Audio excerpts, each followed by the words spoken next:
जासूस की डायरी में आपका स्वागत है। ये एक ऐसा पॉडकास्ट है जहां रहस्य, अपराध और डरावनी कहानियों की दुनिया खुलती है।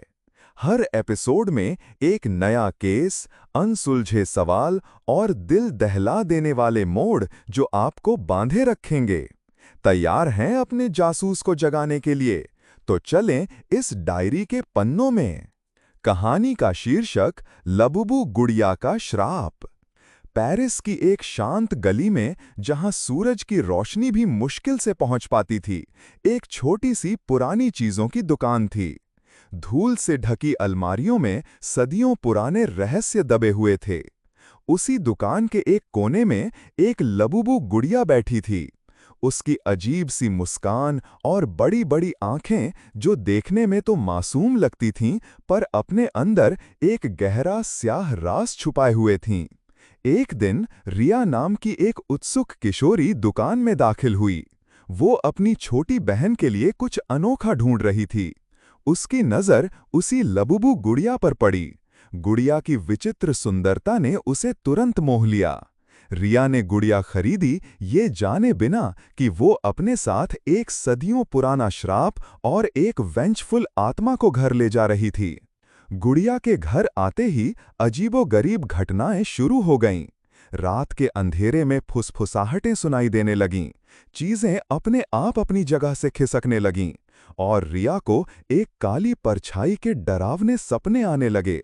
ये सब इतना अचानक और भयानक था कि रिया की रातों की नींद हराम हो गई। रिया ने गुड़िया के बारे में छानबीन शुरू की। उसने पुरानी किताबें खंगालीं, इंटरनेट पर खोजबीन की, और अंततः उसे एक भयानक सच्चाई का पता चला। यह लबुबु गुड़िया एक सदी पुराने श्राप से बंधी थी, जिसमें एक प्रतिशोधी आत्मा कैद थी। वो आत्मा सदियों से अपने मोक्ष का इंतजार कर रही थी। हर बीतते दिन के साथ गुड़िया की शक्ति बढ़ती जा रही थी।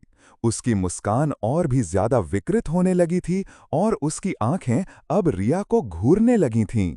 रिया जानती थी कि उसके पास ज्यादा समय नहीं है। उसे इस श्राप को तोड़ना होगा, इससे पहले कि गुड़िया की दुष्ट शक्ति उसकी आत्मा को भी अपने वश में कर ले। रिया ने अपनी दादी से मदद मांगी, जो पुरानी लोक कथाओं और रहस्यों की जानकार थीं। दादी ने उसे बताया कि इस श्राप को तोड़ने के लिए उसे गुड़िया की आत्मा को शांति देनी होगी। यह आत्मा एक बच्ची की थी, जिसे 100 साल पहले उसी दुकान में एक भयानक दुर्घटना में अपनी जान गंवानी पड़ी थी। रिया को उस बच्ची की आत्मा से बात करनी थी, उसकी अधूरी इच्छाओं को पूरा करना था। लेकिन ये आसान नहीं था।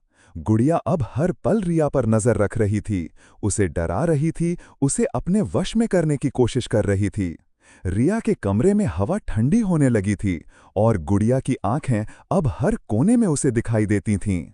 एक रात जब रिया सो रही थी, तो उसने महसूस किया कि कोई चीज उसके ऊपर झुक रहा है। उसने आंखें खोलीं और देखा कि वही लबुबु गुड़िया उसके बिस्तर के पास खड़ी थी। उसकी आंखें लाल चमक रही थीं।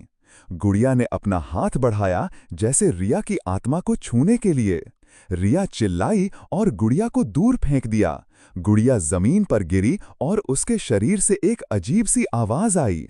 रिया ने देखा कि गुड़िया की आंखें बुझ गई थीं, और उसके चेहरे पर अब वो भयावह मुस्कान नहीं थी।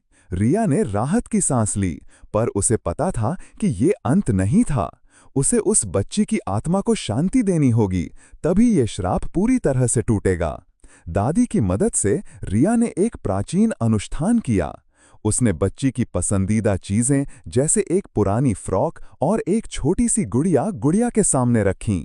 जैसे ही अनुष्ठान पूरा हुआ, लबुबु गुड़िया से एक हल्की सी चमक निकली, और उसके बाद वो नॉर्मल हो गई।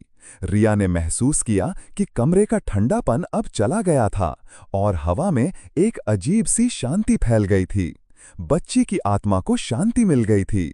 लबुबु गुड़िया अब सिर्फ एक पुराना खिलौना था, जिसमें कोई बुराई नहीं थी। रिया ने उसे अपनी बहन को दिया, और अब वो गुड़िया सिर्फ एक प्यारी सी याद बन गई थी। पर रिया कभी नहीं भूली कि कैसे एक मासूम दिखने वाली चीज भी अपने अंदर एक गहरा डरावना राज छुपा सकती है।